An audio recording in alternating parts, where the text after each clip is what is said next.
By the word of the law আইনগতভাবে বলেন হ্যাঁ আমি দল থেকে পদত্যাগ করে বিএনপির মেম্বারশিপ নিয়ে তারপর এটা করেছি, কিন্তু এটা স্ট্র্যাটেজিক। মামুনুল হক সাহেব যে ওনার চিন্তা চেতনা ব্যক্ত করেছেন যে উনি অ্যাবসলিউটলি গণতন্ত্র বিরোধী, জামাত জোটের ভেতর থেকে এনসিপি একটা দল আছে তারা করা শুরু করেছে যে এরকম হলে নির্বাচন নাও করতে পারি বা নাও করতে পারি, এই ধরনের আলোচনাটা খুবই নেতিবাচক।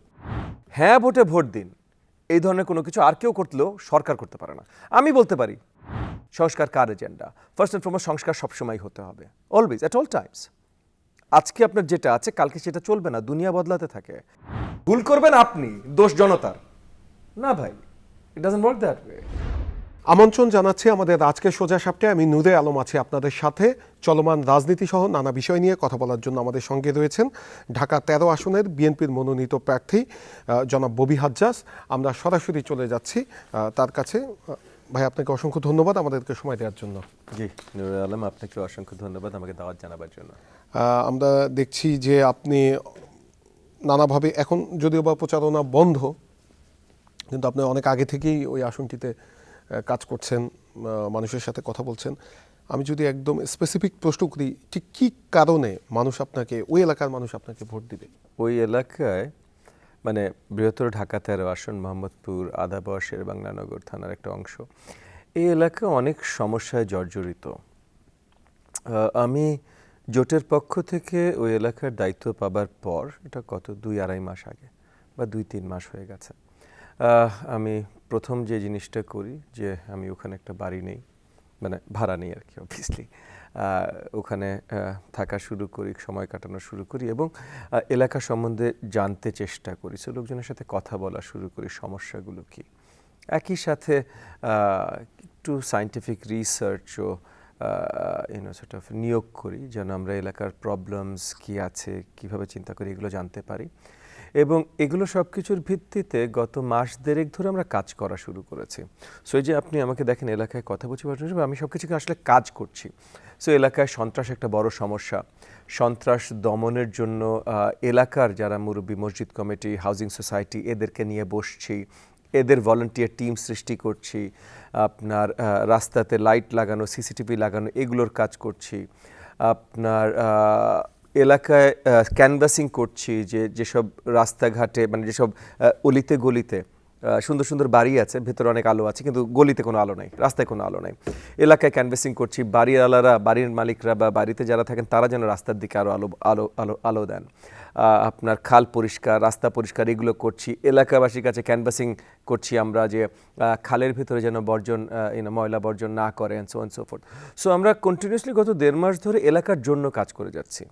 এডুকেশন ইনস্টিটিউশনগুলোতে যাচ্ছি, ওখানে যে তরুণদের অ্যাওয়ারনেস বাড়াচ্ছি, তরুণ ভলেন্টিয়ার্স রিক্রুট করছি এলাকার এই কাজগুলো করার জন্য, যে খাল পরিষ্কার বলেন, রাস্তা পরিষ্কার বলেন, ক্যানভাসিং বলেন, এগুলোর জন্য ট্রাফিক কন্ট্রোল বলেন। সো আমরা গত 1-1.5 মাস ধরে এলাকার জন্য কাজ করে যাচ্ছি।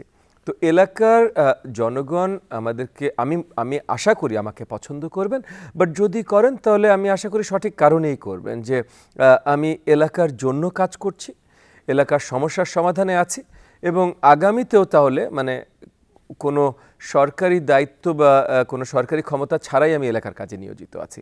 সরকারি দায়িত্ব বা ক্ষমতা যদি এলাকাবাসীরা তাদের মূল্যবান ভোটটি প্রদান করে আমাকে সেই জায়গায় নিয়ে আসেন, তাহলে নিশ্চয়ই আমি আরও এফেক্টিভলি সেই কাজগুলো করতে পারবো। আপনি বলছিলেন যে ওই এলাকার একটি বড় সংকটের জায়গা হচ্ছে সন্ত্রাস ও চাঁদাবাজি, কিশোর গ্যাং। তো সেটি দূর করার জন্য আপনি নির্বাচিত হলে কোনো স্পেসিফিক পরিকল্পনা কি মানুষের কাছে দিচ্ছেন কিনা? যে মানে স্পেসিফিক পরিকল্পনা আমাদের আছে, স্পেসিফিক পরিকল্পনা নিয়ে আমরা অনেক আলোচনাও করছি, কিন্তু মানুষের কাছে স্পেসিফিক পরিকল্পনা নির্বাচিত হলে কে দিব সেটা আরও 2-1 দিন পর থেকে দেওয়া শুরু করবো, যখন নির্বাচনী প্রচারণা সম্ভব। এখন শুধু আমরা কাজ করে যাচ্ছি। তবে আমরা কি করব, ওই যে জিনিসগুলো আমরা ইতিমধ্যে করছিলাম, যে হটস্পটগুলো মানে যেই জায়গাগুলো সবচেয়ে বেশি ক্রিমিনাল অ্যাক্টিভিটি, যেমন রায়ের বাজারে কিছু জায়গা আছে, চাঁদ উদ্যান, নবোদয় হাউজিং, এরকম কিছু জায়গায়, তারপর আদাবরেরও ওই যেটা সাংগঠনিক 100 নম্বর ওয়ার্ড বলে ওই আপনার ইসের পিছিয়ে বাংলাদেশ বিশ্ববিদ্যালয়ের পরে, ওই জায়গাগুলোতে, এগুলো স্পেসিফিক জায়গা যে জায়গাগুলোতে আপনার ক্রাইম জোন আরও বেশি, মানে ক্রাইম হটস্পট আরও বেশি, কিন্তু ওই জায়গাগুলোতে আবার অনেক নতুন বিল্ডিং সোসাইটিও তৈরি হয়েছে। তো ওই জায়গাগুলোতে আমরা তাদেরকে নিয়ে, ওই বিল্ডিং সোসাইটি যেটা বললাম, মসজিদ কমিটি, এদেরকে নিয়ে আরও ফোকাস করে প্রত্যেকটা গলিতে গলিতে আমরা সিসিটিভি অ্যান্ড লাগাতে চেষ্টা করছি। সরকারি ক্ষমতায় আসলে এটা আমরা আরও শক্তভাবে লাগাবো। আমরা ইতিমধ্যে একটা অ্যাপ তৈরি করেছি যেটার মাধ্যমে এলাকাবাসীরা ফুললি মনিটরিং করতে পারে তাদের রাস্তাগুলো উইথ দিস এই সিসিটিভি ক্যামেরাগুলো দিয়ে। সরকারি পরিচালনার দায়িত্বে আসলে এটা বিশাল আকারে আমরা মানে পুরো প্রপার এলাকায় ছড়িয়ে দেব। এখানে আমরা থানা, তারপর আরও যত আইন শৃঙ্খলা প্রতিষ্ঠান এখন যেমন আর্মি টহলও আছে, তো তাদের উপরে আমরা কন্টিনিউসলি তাদের সাথে কমিউনিকেশনে আছি, যোগাযোগে আছি আপনার ক্রাইম প্রোন জায়গাগুলোতে টহল বেশি বাড়াতে। সরকারি ক্ষমতায় আসলে অবভিয়াসলি এখানে জিরো টলারেন্স তৈরি করব আমরা। যেমন অনেকগুলো জায়গায় আপনার এই সন্ত্রাসের মূল উৎস মাদক ব্যবসা থেকে, এবং এই মাদক ব্যবসাগুলো কারা এবং এক্স্যাক্টলি কোথায় করছে মোটামুটি এলাকায় পরিচিত, সবাই জানেন। কিন্তু এখন আমরা সরকারি দায়িত্বে নাই, সো এখন এটা উৎখাত করা আমাদের জন্য খুব মুশকিল। সরকারি দায়িত্ব আসলে এগুলো উৎখাত করব। অনেক জায়গায় রাস্তা নষ্ট এবং এই রাস্তাগুলো ঠিক না হবার কারণে রেগুলার চলাচল হতে পারে না। এগুলো চলাচল হতে পারে না বলে ওই যে যেহেতু ভাঙা ভাঙা চলাচল হয়, সেখানে ওই আপনার ছিনতাই বা এই ধরনের সন্ত্রাস করা আরও সহজতর হয়ে যায়। এই জায়গায় সুন্দর আপনার রাস্তা যেই মুহূর্তে তৈরি হয়ে যাবে সেই মুহূর্তে এই জিনিসগুলো অলমোস্ট উধাও হয়ে যাবে। সো অনেক কিছু আছে যেগুলো করলেই সন্ত্রাস অনেকটাই কমিয়ে বা পুরোপুরি দমন করা সম্ভব। সেগুলো ইন প্রিন্সিপাল যতখানি সরকারের বাইরে থেকে কাজ করা যায় আমরা ইতিমধ্যে করছি। সরকার আসলে আমরা মোটামুটি শিওর যে আমরা খুব শক্তভাবে এগুলো বাস্তবায়ন করতে পারবো। মোহাম্মদপুর এলাকায় প্রায় 50,000-এর মতো বিহারি জনগোষ্ঠী রয়েছে এবং আমরা দেখি যে তাদের আসলে জীবনমান খুবই মানবেতর জীবনযাপন তারা কাটায়। তাদের জীবনমান উন্নত করার জন্য আপনি তো তাদের কাছেও যাচ্ছেন, নিশ্চয়ই। তাদের কাছে কি মেসেজ নিয়ে যাচ্ছেন? দেখেন, বিহারি ক্যাম্প অনেকগুলো আছে, সো মানে 6টা জোন, 9টা ক্যাম্প, এরকম অনেক কিছু আছে। সবচেয়ে বড়টা জেনেভা ক্যাম্প, আর বেশ কতগুলো আছে, টাউন হল ক্যাম্প আছে, এইটা সেটা। এই ক্যাম্পগুলোর সবচেয়ে বড় প্রবলেম হলো যে তাদের ইনফ্রাস্ট্রাকচার নেই। মানে ভেতরে হয়তো ছোট একটা টুকরা জমি তাদেরকে দেওয়া হয়েছিল এক পরিবারের জন্য সেই 71 সালে। সেই এক পরিবার আজকে 55 বছর পর 6 পরিবার 15 পরিবার হয়েছে, কিন্তু ওইটুকু জমির ভেতরে, ওইটুকু জায়গার ভেতরেই। সো তাদের লিভিং কন্ডিশনস খুবই ইনহিউমেন, তাদের লিভিং কন্ডিশনস। তো ওই জায়গায় ওই কন্ডিশন এস্টাবলিশ করবে, এবং ওই ইনহিউমেন বলেই ওইখানে অনেক ধরনের সন্ত্রাস, ওখানে অনেক ধরনের মাদক ব্যবসা এগুলো ঢুকে গেছে। কারণ অন্ধকার গলি, এই জায়গাগুলোতে এই জিনিসগুলো সবচেয়ে বেশি হয়। তো আমরা ইতিমধ্যে তাদের যারা আপনার ওই জোনের যারা দায়িত্বে আছেন, চেয়ারম্যান, প্রেসিডেন্ট যারা আছেন, তাদেরকে নিয়ে আমরা বসেছি কয়েকবার। আগামীতে আরও বসবো, আলোচনায় আছি। এবং আমরা আপনার ফাইন্যান্সিং অর্গানাইজেশনস, কনস্ট্রাকশন কোম্পানি, এদের সাথেও আলোচনা করেছি। আমরা এখন আলোচনায় আছি, এটা কিন্তু পুরোপুরি সরকারের বাইরে। আমরা আলোচনায় আছি যে কীভাবে এমন একটা প্ল্যান আমরা বাস্তবায়ন করতে পারি যেখানে স্টেজ বাই স্টেজ, সো যে কোনো একটা ক্যাম্প ধরেন, স্টেজ বাই স্টেজ এখানে আমরা বড় স্ট্রাকচার তৈরি করতে পারি, যেই স্ট্রাকচারের একটা বড় অংশে মালিকানা এই ক্যাম্পের যারা আছেন, ক্যাম্পের ফ্যামিলিগুলো তারা পাবেন, যেটার মাধ্যমে তারা ফ্লোর স্পেস পান, মানে ফ্ল্যাট, মানে নিজেদের থাকার মতো একটা জায়গা। সাথে এমন কোনো স্পেস তৈরি করা যায়, সেটা মার্কেট স্পেস হোক বা যেটা, এমন কোনো স্পেস তৈরি করা যায় যেখান থেকে তারা একটা ইনকাম জেনারেশনও করতে পারবে, যেই সাইজেরই হোক, কম বেশি একটা ইনকাম জেনারেশনও করতে পারবে।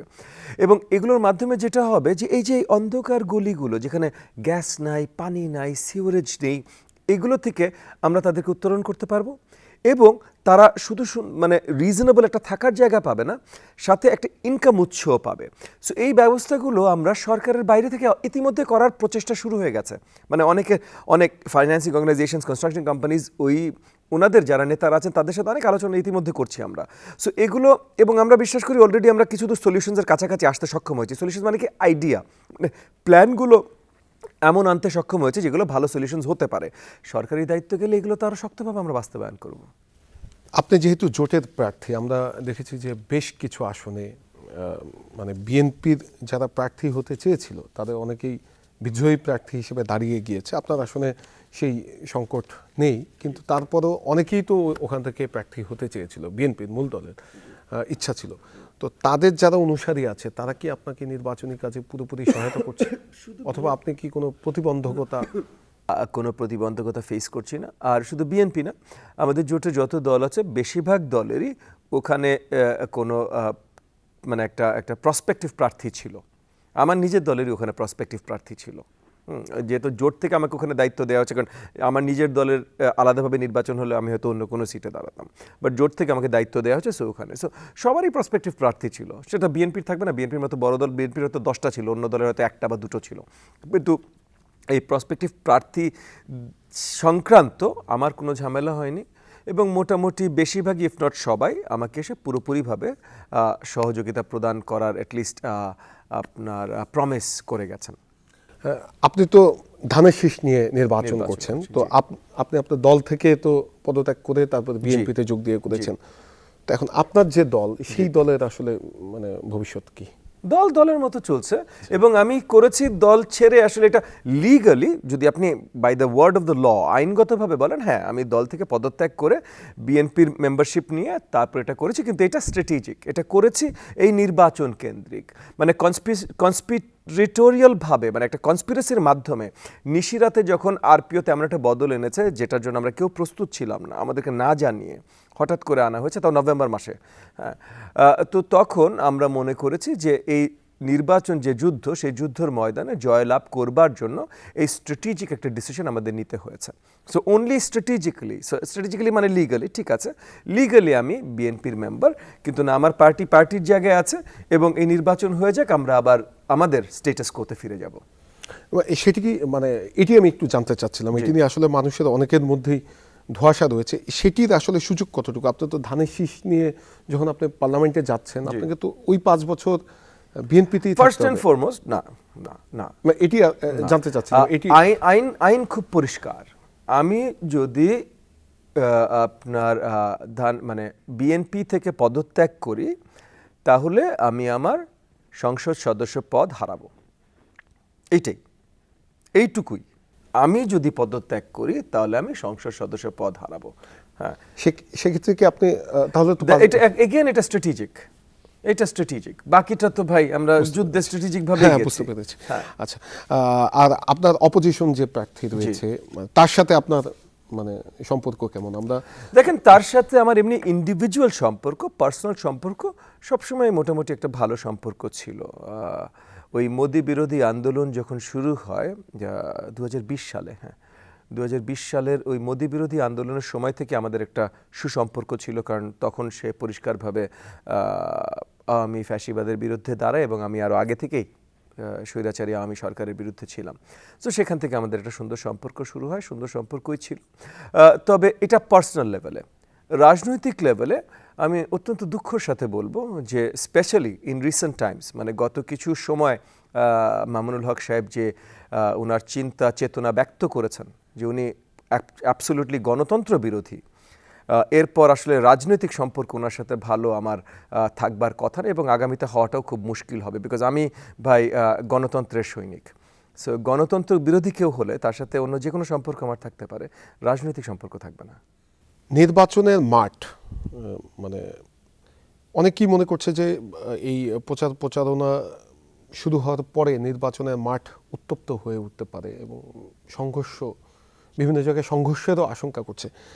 তো আপনার কাছে কি মনে হয় যে এই বর্তমান যে নির্বাচন কমিশন তারা, অথবা বর্তমান যে আইনশৃঙ্খলা পরিস্থিতি, আইনশৃঙ্খলা বাহিনীর যে সক্ষমতা, সেটি অনুযায়ী এটি আসলে কতটুকু নিয়ন্ত্রণ করা সম্ভব হবে? তাহলে তো ভোটাররা ভোট কেন্দ্রে যেতে অনেকটাই আতঙ্কিত হবে।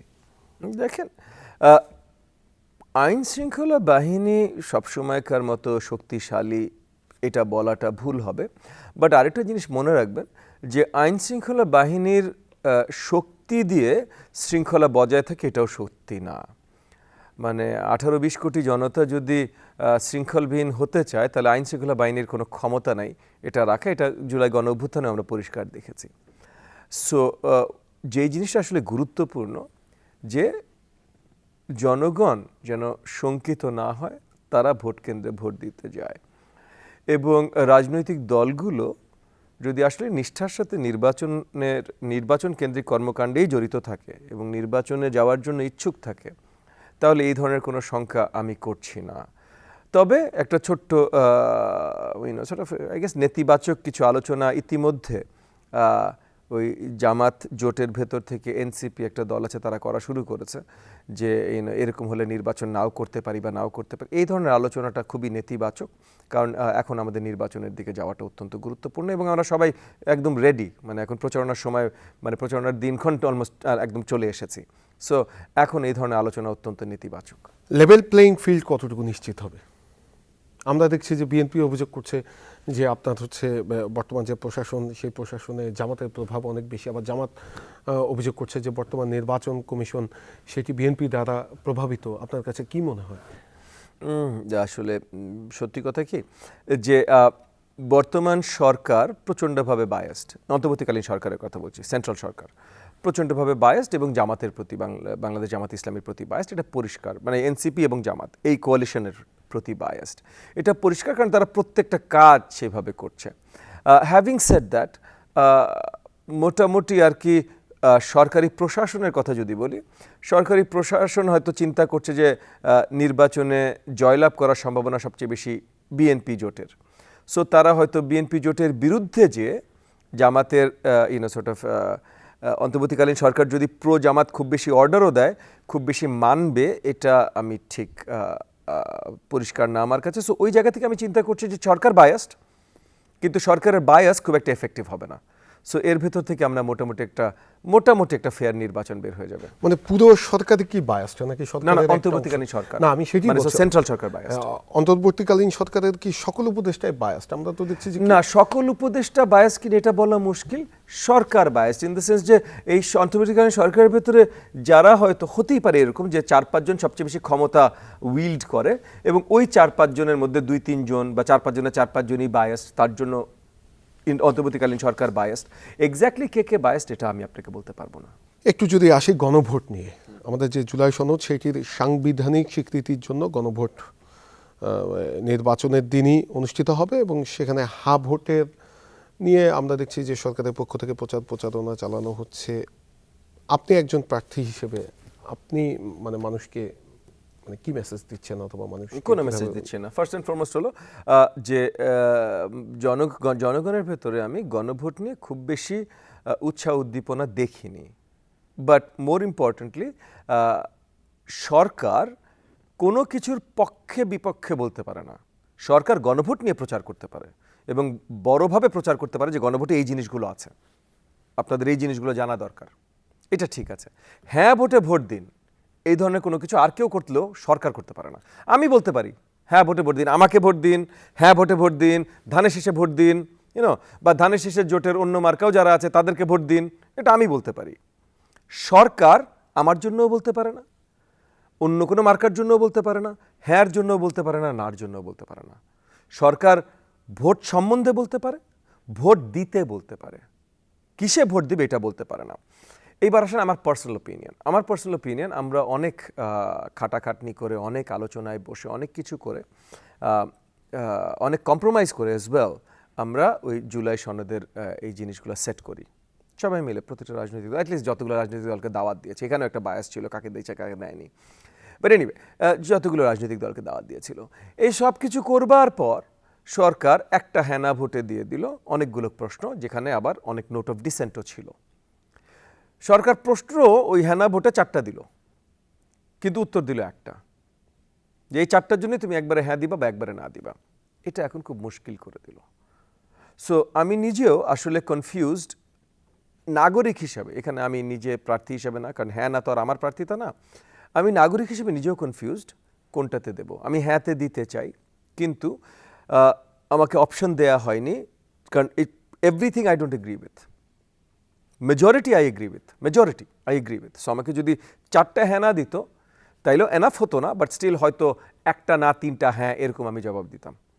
কিন্তু এখন আমি কনফিউজড। সো সরকারের এই গণভোট তারা যেভাবে গেছে, এটার আগামীতে এটা লিগালি বাইন্ডিং হবে কিনা, হ্যাঁ জিতুক না জিতুক, যেটাই না জিতলে তো আর এমনিও এটা ম্যাটার করে না, বাট হ্যাঁও যদি যেতে, এটা আগামীতে লিগালি বাইন্ডিং হবে কিনা, এটা নিয়ে বড় বড় প্রশ্ন আছে। কিন্তু মানে এখানে আলোচনার জন্য আমি যদি একটু বলি, এই সরকার তো আসলে স্বাভাবিক কোনো সরকার না, এটি তো একটি গণঅভ্যুত্থানের পরে গঠিত সরকার এবং এই সরকারের অন্যতম দুটি এজেন্ডা ছিল, একটি হচ্ছে এই হত্যাকাণ্ডের বিচার আর সংস্কার। না, তো আমি আপনাকে প্রথম থেকে শুরু করি। তাহলে কোনো সরকার এক্সট্রাঅর্ডিনারি সরকার হয় না। সরকার মানে আইনের কাঠামোর ভেতরে তার সৃষ্টি এবং তার থাকা এবং তার অপারেশনস আইনের কাঠামোর ভেতরে। সেই আইনটা যদি তোমার নতুন করে অ্যাবসলিউটলি আইনের কাঠামোর ভেতরে কোর্ট থেকে আপনার জি না, 106 না, এই সরকারের আইনি কাঠামো হলো যেটা বলেছে আপনার কি বলে না, বেসিক আপনার প্রিন্সিপালস অফ দ্য কনস্টিটিউশন এবং ডক্ট্রিন অফ নেসেসিটি। সো আমাদের কনস্টিটিউশনের যে বেসিক প্রিন্সিপাল, যে সরকারি ক্ষমতা যেভাবে দেয়, ডক্ট্রিন অফ নেসেসিটি হলো যে আমার কাগজে যা লেখা আছে এক্স্যাক্টলি ওটা এখন সম্ভব না, তাহলে ওটার ক্লোজেস কি সম্ভব।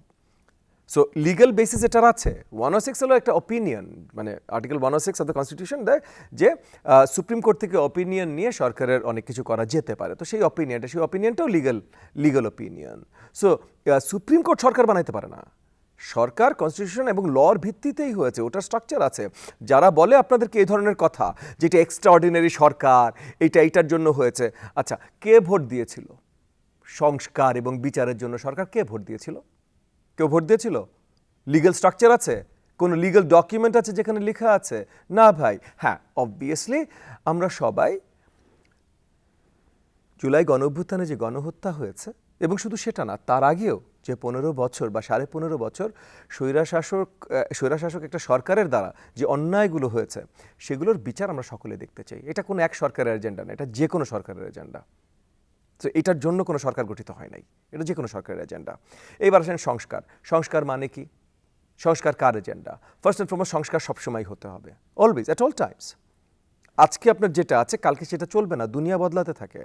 এর জন্য কনস্টিটিউশনও একটা ম্যালিয়েবল ডকুমেন্ট, মানে কনস্টিটিউশন যেন সবসময় বদলানো যেতে পারে, অ্যামেন্ডমেন্ট করা যেতে পারে। হ্যাঁ, সো হঠাৎ করে একটা ন্যারেটিভ তৈরি করা হয়েছে যেন কিছু লোকজন যারা হঠাৎ করে উড়ে এসে ক্ষমতায় জুড়ে বসেছেন হয়তো অনেকভাবে, তারা যেন এটা ধরে রাখতে পারেন, না আমরা এই দুইটা কইরেই ছাড়বো। তো এই দুটো মানে কি? দুটো ওপেন স্টেটমেন্ট। কারণ আপনি যদি বলেন আজকে থেকে 40 বছর পরও যদি বলেন যে হাসিনাকে, কারণ আমরা দেখেছি না, শেখ মুজিবের হত্যাকাণ্ডই বলেন বা তার আগে যেটাই বলেন, যারা আসামি ছিল তাদের 30-40 বছরও তারা আইনের আয়তায় আসে নাই। তাহলে আজ থেকে 40 বছর পরও হাসিনা মরে গেছে সাপোজ, কিন্তু বাংলাদেশের বিচার না পেয়ে মারা গেছে, হ্যাঁ, জাস্ট বয়সে মারা গেছে, তাহলে 40 বছর পর তো আমরা বলতে পারি বিচার এখনো শেষ হয় নাই, এই সরকারের কাজ শেষ হয় নাই। সংস্কার, কালকে আরেকটা সংস্কার, পরশুদিন আরেকটা সংস্কার, সেটি তো নির্বাচিত সরকার করবে তারা।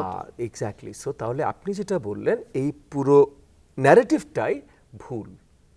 কারণ এই জিনিসগুলো মানে ন্যায় বিচার করা, এটা যে কোনো সরকারের এজেন্ডা, এটা যে কোনো সরকারের দায়িত্ব, এটা এই সরকার বা ওই সরকার না। না, সংস্কারের যে বিষয়গুলো আসছে, মানে এই সরকার তো একদম ডক্টর মোহাম্মদ ইউনূস 8 তারিখে মানে সরকার গঠনের পরেই, মানে তারা তো নানা দিক থেকেই বলা হয়েছিল এবং রাজনৈতিক দলগুলো বলছিল যে আপনারা জরুরি কিছু সংস্কার কার্যক্রম করে তারপরে নির্বাচনের দিকে যান। তো এই সরকারের তো অন্যতম একটি এজেন্ডা সংস্কার। আমি মানে সংস্কারের তারা একটা প্রস্তাবনা তৈরি করবে, মানে সেটি করবে সাংবিধানিক স্বীকৃতি অথবা যা বাস্তবায়ন করার সেটি করবে নির্বাচিত সরকার। এখানে যদি আমি একটু তর্কের খাতিরে বলি জাস্ট, সেটি হচ্ছে এই যে নির্বাচনটি হচ্ছে সেটিও তো স্বাভাবিক উপায়ের কোনো নির্বাচন না। হ্যাঁ, স্বাভাবিক উপায়ে নির্বাচন কমিশন নির্বাচন। না, আমি ওই সেন্সে বলিনি। আমি বলছি যে যদি গণঅভ্যুত্থান না হতো তাহলে তো এই নির্বাচনও হতো না। ঠিক আছে, অন্য কোনো ভাবে হতে পারতো। কিভাবে? মানে যখনই একটা পার্লামেন্ট ডিসলভড হবে তখন নতুন নির্বাচন হবে। পার্লামেন্ট কিভাবে ডিসলভ হতো? এইবার গণঅভ্যুত্থানের মাধ্যমে হয়েছে, অন্য কোনো দিন অন্য কোনো ভাবে হবে। প্রাইম মিনিস্টার উপরে নো কনফিডেন্স। না না না, আপনি বলছেন extraordinary, it isn't, it is within the bounds of the law. আপনি এখানে উঠলেন, দাঁড়ালেন, তারপর এক পা এগিয়ে গেলেন, আপনি নিচে পড়ে গেলেন, আপনি বলে এক্সট্রাঅর্ডিনারি, আমি বাতাসে উড়েছি। আপনি বাতাসে উড়েন নাই, আপনি মুখ টুকরে পড়ে গেছেন। Law of gravity applies. হ্যাঁ, আপনি যদি সুপারম্যানের মতো ভেসে চলে যেতেন দূরে, তখন আছে এক্সট্রাঅর্ডিনারি কিছু। আপনি বুঝতে পারছেন, যখনই একটা পার্লামেন্ট ডিসলভড হবে, সেটা যে কারণেই হোক, প্রত্যেকটা পার্লামেন্টারিয়ান বিদেশে পালিয়ে গেছে, ডিসলভড, বা পার্লামেন্টে ভোট হয়েছে এবং প্রধানমন্ত্রী নো কনফিডেন্স ভোটে হেরে গেছে, ডিসলভড, যে কারণেই হোক, অফিসিয়াল ডেফিনেশন ডিসলভড। রেজাল্টের পর কি হবে? 180 দিনের ভিতরে নতুন একটা নির্বাচন হতে হবে। আমাদের এখানে কি হচ্ছে? 180 দিনের বদলে 16 মাস পার হয়ে বা 18 মাস পার হয়ে আমরা নির্বাচনের দিকে যাচ্ছি। আলটিমেটলি যখন নির্বাচন হবে অলমোস্ট 20 মাস পার হয়ে যাবে।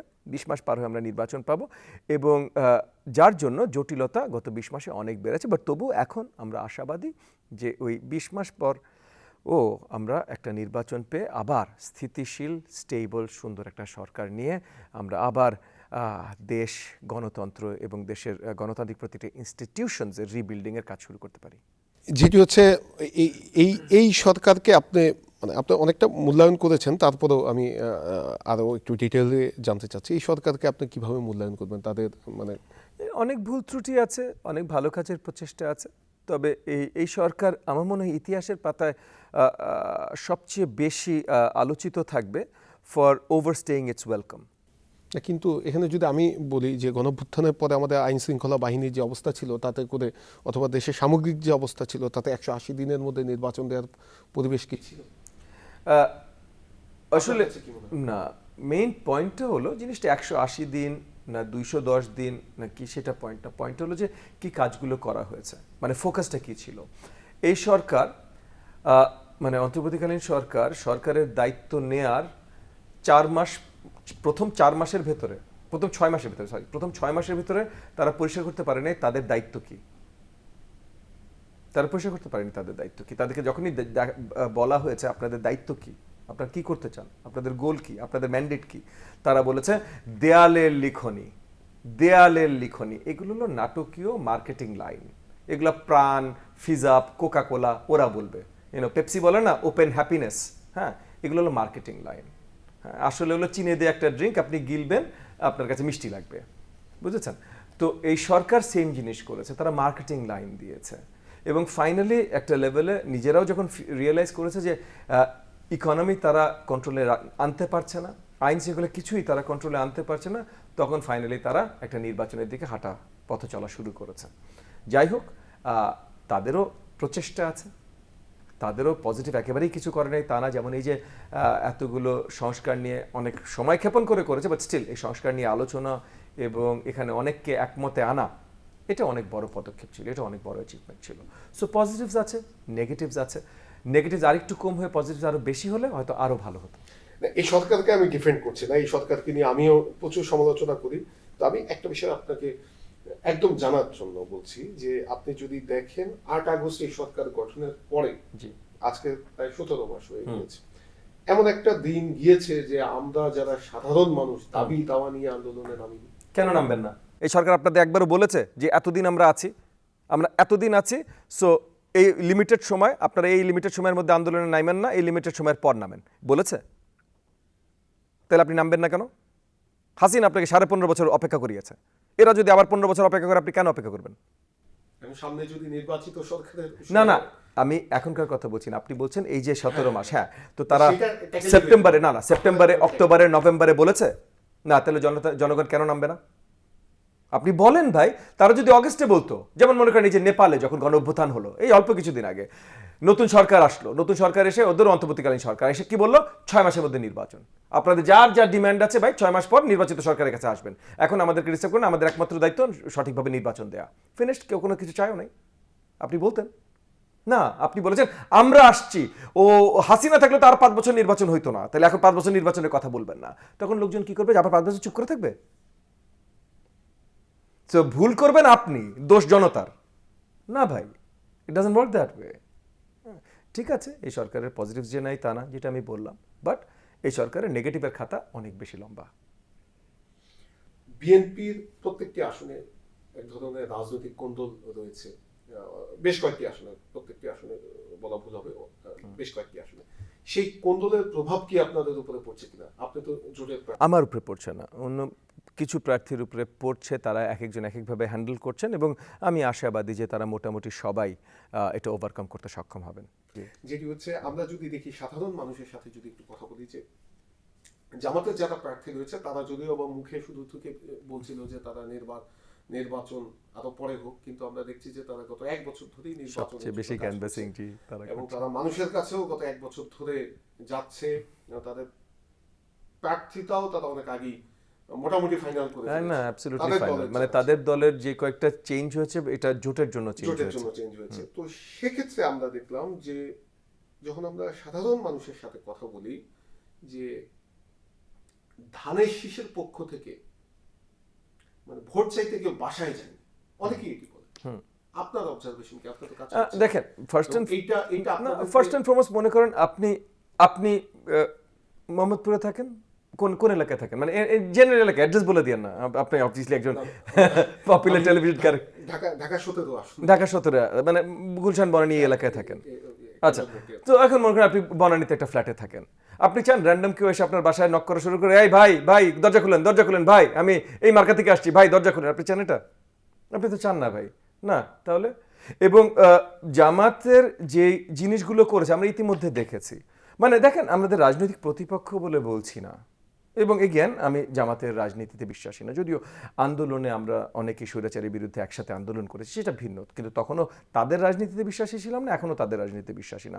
তবে আমি গণতন্ত্র সৈনিক যেহেতু, আমি বিশ্বাস করি সবারই রাজনীতি করার অধিকার আছে এবং সবারই ভোটারকে যে তার পক্ষে ভোট চাওয়ার অধিকার আছে। তবে আমি মনে করি যে এখানে একটা লিমিটেশন থাকা উচিত। লিমিটেশনটা কি? যে আপনি যদি ভোট চান উইথ দ্য আইডিয়া যে আর ভোট দিতে দিব না যদি আমি একবার জয়লাভ করি, তাইলে আমার মনে হয় এখানে আপনার ভোট চাওয়াতে একটা রেস্ট্রিকশন আসা উচিত, আমার মনে হয়। এগুলো নিয়ে পরে আলোচনা হবে। বাংলাদেশ জামাতে ইসলামের প্রচারে যেটা আমরা দেখছি, এবং শাহরিয়ার কবির থেকে শুরু করে অনেক টেলিভিশন ফেসেস যারা জামাতের একদম পপুলার, কারণ জামাতের আবার একটা বিশেষত্ব আছে, মনে করেন আপনি বিএনপির 100টা নেতার নাম জানবেন, জামাতের 5টা নেতার উপরে নাম জানে না কেউ। লোকালি চেনে সেটা ঠিক আছে, বাট ন্যাশনালি কেউ চেনে না, তারা তাদের মতো কাজ করে। কিন্তু ন্যাশনালি আমরা যতজনকে চিনি, একটা নাম তো বললাম, এই শাহরিয়ার কবির টকশো ফেস, এদেরকে আমরা বারংবার বহুত ভিডিওতে দেখেছি ভাই পরিষ্কারভাবে বলছে যে যদি বেহেশতে যাইতে চাও, বেহেশতের টিকিট, এই ধরনের কথাবার্তা। আমরা আশা করেছিলাম যে বাংলাদেশের রাজনীতিতে আমরা এই জায়গা থেকে আরো উঠে এসেছি, আরো উত্তীর্ণ হয়েছে। আমরা আসলে ডেমোক্রেটিক প্রিন্সিপাল যে জনগণকে আসলে কি করে দেব সেগুলোর ভিত্তিতে আমরা নির্বাচনী কম্পিটিশন এবং নির্বাচনী ন্যারেটিভগুলো তৈরি করব, অ্যাজ অপোজ টু অ্যাবসলিউট মিথ্যাচার। সো সেই জায়গা থেকে আমি জামাতের ব্র্যান্ড অফ রাজনীতি, তারা যেই জিনিসগুলো প্রচার করে, যেভাবে প্রচার করে এবং করছে, এগুলোকে কোনোভাবেই কোনো স্বচ্ছ রাজনীতির বহিঃপ্রকাশ বলে আমি ধরতে পারি না। নির্বাচন কমিশনে আমরা দেখছি যে দ্বৈত নাগরিকত্ব এবং ঋণ খেলাপি, এটি নিয়ে অনেক প্রার্থীদেরই প্রার্থিতা বাতিল হয়েছে, তারা এখন আদালতে যাচ্ছে। অনেকেরটা ছেড়ে দিয়েছে নির্বাচন কমিশন বলেছে যে অনেক কষ্ট নিয়ে এটি ছেড়ে দিলাম। আপনার চোখেও নিশ্চয়ই পড়েছে। আপনার বক্তব্য জানতে চাই এটি নিয়ে। দেখেন, নির্বাচন কমিশন যদি এফিশিয়েন্ট হয়, মানে পরিষ্কার করা আছে যে দ্বৈত নাগরিকত্ব থাকলে আপনি নির্বাচন করতে পারবেন না, ঋণ খেলাফি হলে আপনি নির্বাচন করতে পারবেন না, দ্বৈত নাগরিকত্ব কিছু করার নেই, এটা ইউর আউট। আর ঋণ খেলাফি যদি হয়ে থাকেন, কিন্তু এর ভিতরে যদি আপনি ব্যাংকের মাধ্যমে স্কেজুল করতে পারেন, আপনার রিস্কেজুল করতে পারেন আপনার লোনটা, তাহলে আবার আপনি ফেরত আপনার বৈধতা পেতে পারেন। তো সেটা যারা করেছে তারা আসলে রিস্কেজুল করেছে কিনা, আমি নিজের কাজে ব্যস্ত ছিলাম, সো ওগুলো আমি দেখিনি। তবে নির্বাচন কমিশনের উপরে যেই অ্যালিগেশনগুলো এসেছে যে তারা ওই যেটা আপনি বললেন যে তারাই বলছে যে বুকে পাথর নিয়ে বা কিছু এই কাজটা করেছি, তাহলে কেন করেছো? ইদার তুমি লিগালি করতে বাধ্য বলে করেছো, বা তুমি লিগালি করতে বাধ্য না, বা অ্যাকচুয়ালি লিগালি করতে বাধ্যই, ইদার মানে তাকে বৈধ করার লিগালি করতে বাধ্য বা অবৈধ ঘোষণা করার লিগালি করতে বাধ্য, এখানে মাঝখানে কোনো গ্রে লাইন নাই। সো তুমি যদি লিগালি করতে বাধ্যর বাইরে যে কিছু করে থাকো, তাহলে আগামীতে এটা নিয়ে তোমাকে জবাবদিহি করতে হবে কোর্টে। অসংখ্য ধন্যবাদ আপনাকে আপনার মূল্যবান সময়ের জন্য। জি নুর আলম, আপনাকে অসংখ্য ধন্যবাদ। চলমান রাজনীতি সহ নানা বিষয় নিয়ে আমাদের সঙ্গে কথা বলছিলেন ঢাকা 13 আসনের বিএনপি মনোনীত প্রার্থী ববি হাজ্জাজ।